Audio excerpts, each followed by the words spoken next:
여러분 한 주 동안 평안하셨습니까? 정관오누리교회 박준복 목사입니다. 생명의 말씀 오병이어 특강 복음에 대한 이제 오늘 마지막 강의입니다. 오늘은 복음의 능력에 대해서 또 우리가 함께 은혜를 나눠보도록 하겠습니다. 에밀 브루너가 쓴 이 교회의 오해라고 하는 책에 보면 그 몇 가지 교회에 대해서 오해하는 부분에 대해서 우리에게 지적하는 부분이 있습니다. 그 첫째는 뭐냐면 사람들은 교회를 학교라고 생각한다라는 거예요. 그래서 교회에서 예를 들어서 어떤 성경 공부를 하고 어떤 무슨 문화교실을 하고 어떤 특별한 프로그램들을 만드는, 물론 교회에서 그런 거 할 수 있고 또 해야 됩니다. 그런데 그거 자체가 교회이지는 않다라는 거죠. 두 번째 오해는 뭐냐면 사람들은 교회를 친교하는 공간이라고 생각을 합니다. 어디 교회 카페나 교회 마당에 모여서 서로 악수하고 차 마시고 인사 나누고 식사 나누고 이런 부분들은 교회 한 부분일 뿐이지 교회 전부가 아니다라는 거죠. 사람들은 초대교회 때도 친교 교제를 나누지 않았느냐. 그러나 초대교회 친교는 예배의 한 부분이었습니다. 우리가 친교를 위한 친교는 결코 교회가 아니다라는 겁니다. 세 번째로 사람들이 교회에 대해서 오해하는 세 번째는 뭐냐면 교회를 어떤 자선단체나 구호단체로 생각한다라는 거죠. 그래서 사람들이 왜 교회는 이러이러한 일 안 하냐? 왜 안 도와주냐? 이런 이야기 하지만 사실은 교회는 자선도 베풀어야 되고 구호도 해야 되는 건 맞지만 그것을 위한 전문기관이 교회가 아니다라는 거예요. 그러니까 이런 교회 오해들이 사람들이 하기 시작하면서 우리 교회에 대한 본질, 그러니까 교회가 뭐냐? 여기에 대한 답을 우리가 잘 찾지 못하는 경우들이 있습니다. 한마디로 정의하면 교회는 어떤 곳이냐면 구원을 선포하는 곳입니다. 이 교회입니다. 구원을 선포하고 그곳에서 구원을 배우고 훈련하고 구원의 삶을 살아가도록 가르치는 곳, 이곳이 바로 교회입니다. 그래서 여러분, 그리스도 안에서 우리가 새로운 탄생과 성장과 성숙을 통해서 그렇게 함께 해나가는 공동체, 이게 바로 교회라고 하는 것입니다. 그래서 교회의 가장 중요한 사역이 바로 믿음으로 살게 해주는 겁니다.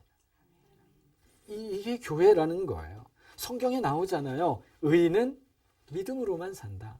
성경이 분명히 나오잖아요. 그래서 교회는 믿음으로만 사는 길을 가르치고 훈련하는 곳, 이곳이 교회여야 됩니다.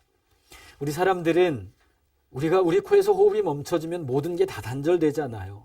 세상에서 나와 나의 관계도 단절되고 가족과의 관계도 단절, 이웃들, 친구들, 심지어는 우리가 보고 있는 이 자연의 세계와의도 단절. 세상 사람들은 어때요? 하나님과의 관계에서도 단절이 돼요. 모든 것들이 끊어지는 게 결국은 죽음이지 않습니까? 자, 그런데 여러분, 구원이라고 하는 것은 뭐냐면 그렇게 모든 것으로부터 끊어지는 그 가운데서 나와 하나님을 이어주는 생명의 그 줄이 뭐냐면 구원입니다. 그러니까 우리가 구원을 받았다라고 하는 것은 우리가 죽어도 다 단절이 되겠지만 오직 하나님과는 계속 그 끈이 영원히 이어지는 삶, 이게 바로 구원의 삶입니다. 그래서 여러분, 복음이라고 하는 것은 바로 우리를 영원한 생명으로 연결해주는 어떤 생명줄과도 같은 것이 우리는 복음이라고 이야기할 수 있습니다. 여러분, 이 복음을, 이 생명줄을 붙잡지 않으면 사실은 우리는 하나님과의 관계를 온전히 이어나갈 수 없다라는 거예요. 자, 내가 가지고 있는 어떤 물질, 재능, 지식, 이런 모든 것들로도 나와 하나님을 이어주지 못함을 우리는 알잖아요. 오직 하나님과 나를 이어줄 수 있는 것은 예수 그리스도의 복음뿐입니다. 그래서 우리는 먼저 믿은 우리들이, 우리 찬송에도 나오잖아요. 이 생명줄, 복음의 생명줄을 세상에 던질 줄 알아야 됩니다. 세상에 던지고 사람들에게 그것을 좀 잡으라고 좀 우리가 외치고, 또 그 생명줄을 우리는 이미 잡은 사람들이기 때문에 그 생명줄을 잡은 사람답게 살아가는 것, 이게 바로 복음의 사람입니다. 그러므로 여러분, 복음의 능력이 가장 먼저 확실하게 나타나야 되는 곳이 어디냐면 바로 바로 여러분들이 섬기는 교회입니다. 아멘. 이 교회로부터 복음의 역사들이 먼저 나타나야 되고, 좀 더 구체적으로 말씀을 드리면 저와 여러분 한 사람 한 사람으로부터 이런 복음의 역사들이 나타나야 됩니다. 저는 지난 4주간 복음에 대한 굉장히 원론적인 말씀을 드렸었습니다. 그래서 복음이라고 하는 것은 뭐냐면 우리를 구원해 주시는 하나님의 능력이라 이렇게 말씀을 드렸고요. 그렇다면 이 복음의 능력을 가진 사람들은 그러면 어떤 일들이 약속되어 있는가? 우리는 복음의 능력을 가진 존재들이거든요.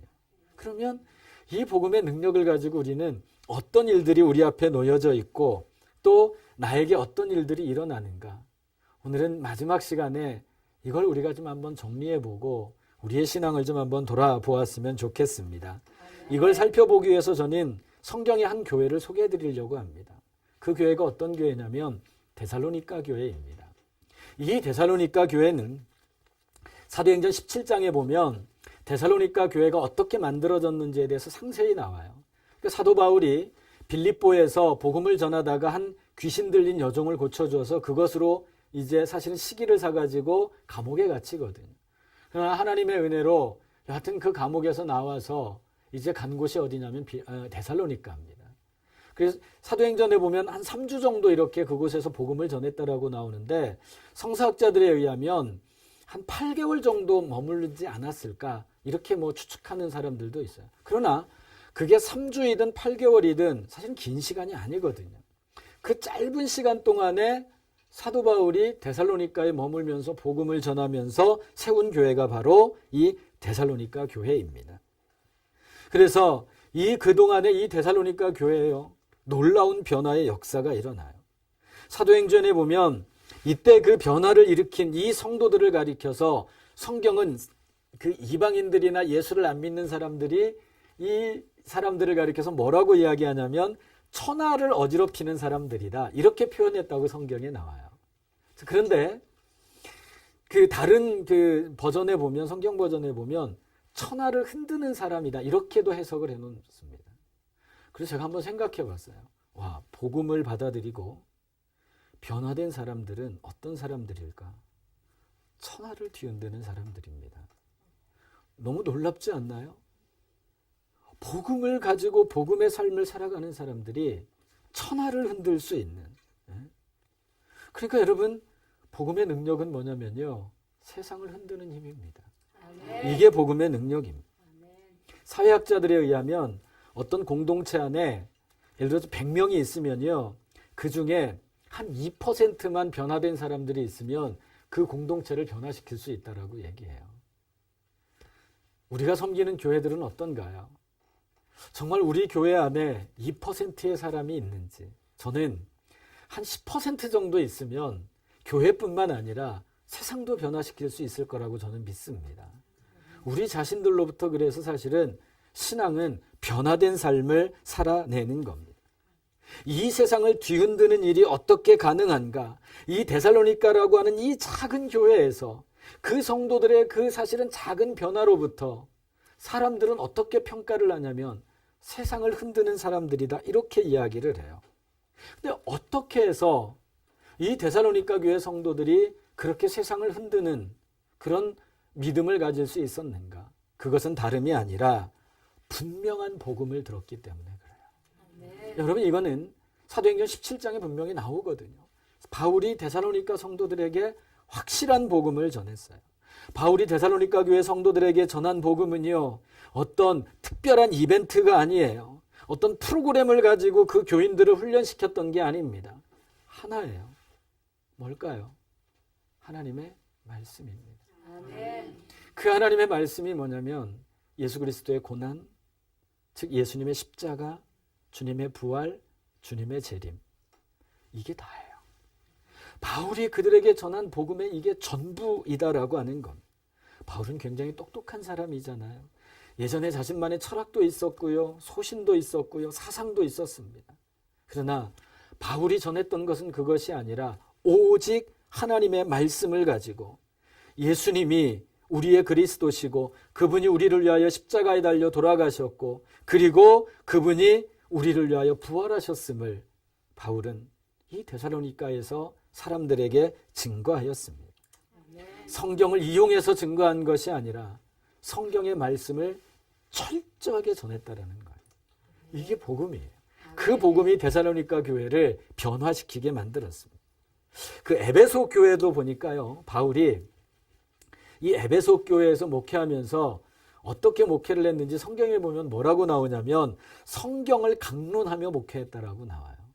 그러니까 순수한 성경의 복음을 그들에게 전할 때 어떤 방법론, 어떻게 하면 잘 사냐, 어떻게 하면 잘 되냐, 어떻게 하면 건강하냐, 어떻게 하면 뭐가 이루어지냐, 이게 아니라 성경의 말씀, 그리스도의 십자가와 고난과 부활, 이것만을 전했다라고 하는 겁니다. 성경의 핵심은 다른 게 아닙니다. 십자가와 부활과 재림입니다. 아멘. 이게 그리고 복음이고요. 이 복음 안에서 능력이 나타난다라고 하는 겁니다. 여러분 안에는 복음이 있나요? 내 안에 복음이 있다면 우리는요, 천하를 뒤흔들 수 있는 힘을 가진 사람들입니다. 아멘. 와, 이 능력 대단하지 않습니까?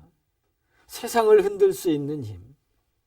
그래서 사람들로 하여금 사람들이 우리를 볼 때에 그리스도가 생각나게 하는, 나를 보면 예수님을 볼 수 있는, 내 안에 있는 예수님이 그들에게 향기로 퍼져나가는 그 삶을 살아가야 되고요. 우리의 삶은요, 스크린과 같은 삶이어야 돼요.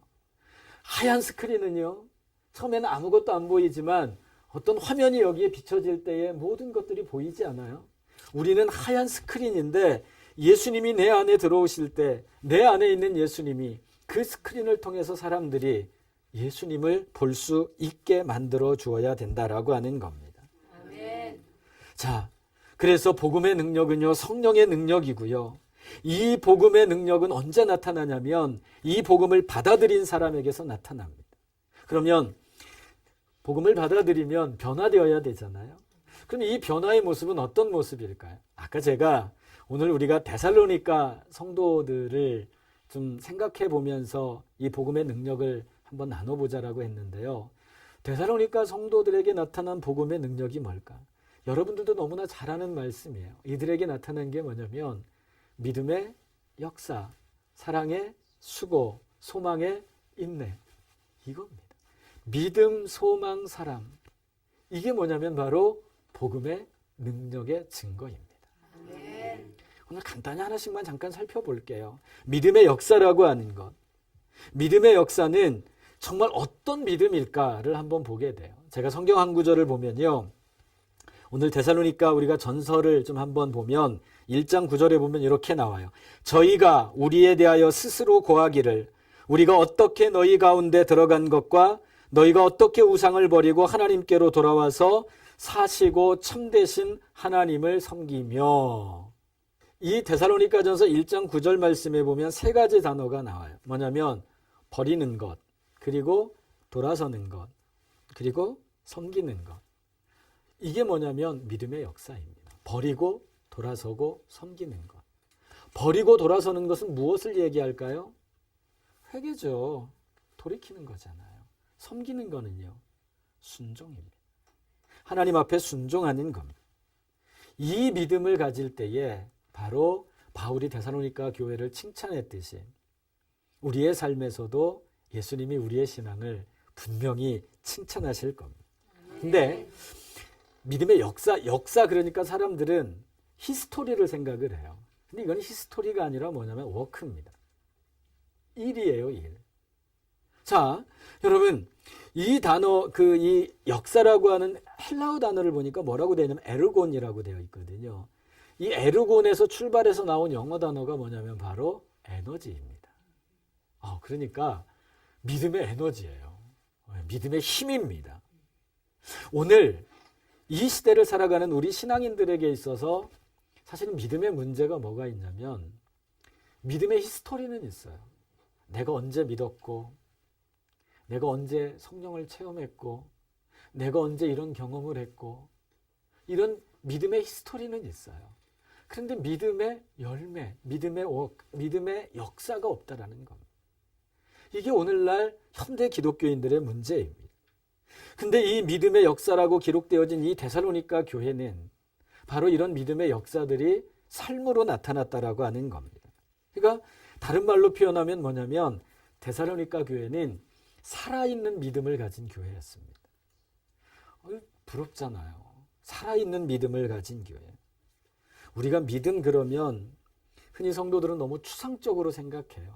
그냥 관념적으로 믿음, 내 하나님 믿으면 되지. 나 하나님 믿어. 믿음 그러면 이렇게 너무 추상적이고 너무 이렇게 어쩌면 형식적으로 생각을 해요. 믿음이라고 하는 단어가 사전적으로 보면 분명히 명사이죠. 우리가 그 문법적으로 보면. 그러나 저는 신앙적으로 보면 믿음은 동사라고 생각을 합니다. 믿음은 움직여야 되고요. 살아있어야 됩니다. 이게 믿음이어야 됩니다. 그래서 야고보가 무슨 이야기를 해요? 영혼 없는 몸이 죽은 것 같이 행함 없는 믿음은 죽은 믿음이라 그랬습니다. 여기서 여러분 이 행함이라고 하는 이 단어가 놀랍게도 데살로니가 전서에 나오는 믿음의 역사라는 그 역사와 똑같은 단어예요. 에르곤이라는 단어입니다. 그러니까 힘이고 능력이다라는 거죠. 그러니까 믿음을 가진 공동체는요, 어떤 공동체냐면 행함이 있는 공동체. 다시 말씀을 드립니다. 행함은 다른 말로 표현하면 변화입니다. 변화가 있는 공동체다라고 하는 거예요. 이게 바로 행함이 있는 공동체입니다. 여러분들에게도 믿음이 있으시죠? 네, 우리는 아멘 이렇게 대답을 해요. 그러면 내게 믿음이 있으면 우리에게 변화가 있어야 돼요. 어떤 변화가 있어야 되냐면 생각이 변화해야 되고요. 말이 변화되어야 되고요. 우리의 행동이 변화되어야 됩니다. 이게 있을 때 우리는 복음의 능력을 가지고 이 땅에서 살아갈 수 있다라고 하는 겁니다. 과연 내가 믿는 예수님이 내 삶의 변화로 나타나고 있는지, 내 신앙이 정말로 내가 지금 변화된 삶의 모습으로 나아가고 있는지. 두 번째로는 사랑의 수고죠. 이 수고라고 하는 단어, 이것도 우리가 좀 한번 주목해 봐야 돼요. 수고라고 하는 단어가 뭐냐면 엄청난 노력을 하는 고생이라는 뜻이에요. 엄청나게 노력하는 고생. 이게 수고라는 뜻입니다. 그럼 사랑이 수고다. 이건 뭐냐면 사랑이 고생하는 거다라는. 사랑은 노력하는 거다라고 하는 겁니다. 사랑은 말이 아닙니다. 노력입니다. 제가 다른 표현할게요. 그래서 사랑은 영적 노동이어야 됩니다. 기도가 영적 노동이듯이 우리의 사랑도 하나의 우리가 하나님 나라 안에서의 노동이어야 된다라는 거예요. 그러니까 예수님도 오른뺨을 맞으면 왼뺨도 들이대고 오리를 가져 하면 십리를 가져라 그러시잖아요. 이게 뭐냐면 사랑이 바로 땀 흘리는 것, 수고라고 하는 것입니다. 오늘날 우리의 신앙의 딜레마가 뭐냐면 우리의 신앙은 합리적이고 이성적이어야 된다라는 거예요. 이만하면 됐지. 이만하면 합리적이고 이성적이잖아. 이렇게 사람들에게 이야기하고 신앙의 선을 긋는 겁니다. 내 생각에 이만하면 된 거예요. 하나님 생각은 그게 아니거든요. 내 스스로 신앙의 기준을 정하고 우리는 거기까지만 신앙생활을 하려고 합니다. 그런데 그것은 잘못된 겁니다. 사랑의 수고는 일회성 이벤트가 아니라 지속적인 수고입니다. 지속적인 노력입니다. 이런 삶을 우리가 살아가야 되고요. 그래서 이런 사랑의 수고가 우리에게 있을 때 복음의 능력으로 우리의 삶에 온전히 나타날 수 있다라는 겁니다. 남의 짐을 기꺼이 함께 지고 가줄 수 있는 사람. 그리스도의 사랑은 여러분 어떤 퍼포먼스가 아니에요. 그리스도의 사랑은요, 감정의 퍼포먼스가 아니라 우리가 기꺼이 함께 가주는 삶입니다. 이 사랑의 수고가 우리에게 있어야 된다라고 하는 겁니다. 세 번째로는요, 소망의 인내입니다. 잘 알죠? 데살로니가 특히 후서를 보면 뭐에 대해서 제일 많이 나오냐면 예수님의 재림에 대한 이야기가 참 많이 나옵니다. 그래서 데살로니가 전후서를 가리켜서 어떤 종말론적인 책이다. 사도 바울의 종말에 관한 책이다라고 표현하는 분들도 있습니다. 저는 성경 전체를요, 세 단어로 요약하라. 창세기부터 요한계시록까지 세 단어로 요약하라면 이렇게 요약하고 싶습니다. 예수 그리스도의 십자가, 부활, 재림. 이게 성경 전체를 우리가 요약할 수 있는 겁니다. 십자가와 부활과 재림. 그러니까 이걸 바라보면서 우리는 소망을 품고 살아가는 거죠. 주님께 소망을 품는 겁니다. 내가 하나님께 소망의 인내를 가지고 살아간다라고 하는 것은 이 땅이 우리의 삶의 종착지가 아님을 우리는 알고 살아가는 겁니다. 이 땅이 우리의 최종 목적지가 아님을 알 때에 내 인생의 목적과 가치가 달라지거든요. 세상에 목적을 둔 사람들은요, 세상이 끝이기 때문에 그저 세상에서 모든 것들을 다 이루려 하죠. 우리는 아니잖아요. 우리는 하나님 나라가 우리의 최종 목적지 아닙니까? 아멘. 여러분, 이 데살로니가 지역은요, 우상이 굉장히 왕성했던 곳입니다. 그럼에도 불구하고 데살로니가 성도들은 옆도 보지 않고 뒤도 보지 않고 땅을 보지 않고 소망의 인내를 가지고 하나님을 바라보며 그 신앙의 삶을 살아냈다라고 하는 겁니다. 소망에 대해서 이런 글이 있더라고요. 근심이 뭐냐? 근심은 미래에 일어나지도 않을 일에 대한 걱정이고, 소망은 미래에 일어나지 않을 수도 있는 일에 대한 기대감이다. 여러분, 하나님에 대한 기대감을 가지고 살아가십시오. 이게 바로 소망입니다. 아멘. 소망의 반대말이 뭘까요? 두려움입니다. 소망의 반대말은 두려움이에요. 내 안에 두려움이 있으면 우리에게 소망이 없어집니다. 두려움은 나로 하여금 믿음을 없애게 만들거든요. 두려움은요, 사탄이 주는 생각이에요. 그래서 우리가 이 두려움으로부터 벗어나서 하나님의 소망의 인내를 가지고 살아갈 수 있는 그 삶이 우리에게 있어야 되는 겁니다. 아멘. 성경이 말하는 인내는요, 그런데 막연한 기다림이 아니에요. 언제까지 기다릴까? 뭐 이런 생각들을 가지고 그냥 한번 기다려볼 때까지 기다리지, 그거를 인내라고 말하지 않아요.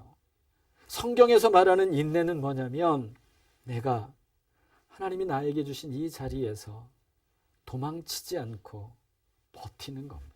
아멘. 이게 인내예요. 주님 오시는 그날까지 내가 이 자리에서 도망치지 아니하고 내 삶에서 우리가 버티는 삶입니다. 아멘. 내 삶이 어떠하든지 간에 우리가 하나님을 붙잡고 버티는 힘이 뭐냐면 인내입니다. 아멘. 그 힘은 누가 주실까요? 하나님이 주십니다. 그렇죠. 하나님이 주시죠. 그래서 우리의 소망은 이 땅에 있는 것이 아니라 하늘나라에 있는 겁니다. 아멘. 이 땅에서 그 어떤 것도 우리가 버틸 수 있는 것은 하나님께서 우리에게 힘을 주시기 때문이죠. 그러니까 사도 바울이 무슨 이야기를 해요? 내게 능력 주시는 자 안에서 내가 모든 것을 할 수 있느니라. 아멘. 그 모든 게 뭐예요? 하나님의 뜻입니다. 하나님의 뜻에 모든 것들을 할 수 있다라고 하는 거죠. 바로 이 믿음의 역사와 사랑의 수고와 소망의 인내가 여러분 가운데 저는 좀 복음의 능력으로 내 삶 가운데 나타났으면 정말 좋겠습니다. 아멘. 예수 그리스도의 구원의 복음을 우리는 믿습니다. 이렇게 고백하잖아요. 우리는 이 믿음이 생겼죠. 그리고 우리는 예수님께서 우리를 사랑하심에 우리 안에도 사랑이 있고요. 영원한 하나님 나라에 대한 소망, 이 소망도 우리에게는 분명히 있습니다. 자, 그렇다면 이제는 우리의 삶으로 물어봐야 됩니다. 여러분에게 믿음의 역사가 있나요? 정말 여러분에게 사랑의 수고와 같은 애씀이 있나요? 하나님이 나에게 주신 이 자리에서 우리가 버티며 소망의 인내를 가지고 살아가고 있나요? 이게 있다면 여러분은 복음의 능력으로 살아가는 삶입니다. 아멘. 좀 이러한 삶이 우리 가운데 있었으면 좋겠습니다. 아멘. 여러분에게 우리 예수님은 이 복음을 주시기 위해서 이 땅에 오셨죠. 이 복음을 통해서 이제 우리는 진정한 믿음의 역사와 사랑의 수고와 소망의 인내를 가지고 결국 우리로 하여금 승리케 하시는 하나님을 바라보면서 진정으로 이 땅에서 복음의 사명자로 거룩하게 살아가시기를 주님의 이름으로 간절히 축복합니다. 아멘. 이렇게 우리는 이제 총 4번의 복음에 대한 말씀을 다 마쳤습니다. 복음은 다른 게 아닙니다. 예수 그리스도입니다. 아멘. 그리고 그 복음은 그저 나에게 들어와서 나를 편안하게 하고 나를 쉬게 해주는 그것이 아닌 나로 하여금 이 땅에서 힘있게 살아갈 수 있도록 능력으로 복음이 우리 가운데 나타난다라고 하는 사실입니다. 우리 모든 성도들이 이 예수님의 복음을 가지고 언제나 흔들림 없이 이 땅에서 승리하시기를 주님의 이름으로 축복합니다. 자, 이상으로 이제 모든 강의를 마치겠습니다. 지금까지 시청해 주셔서 대단히 감사합니다.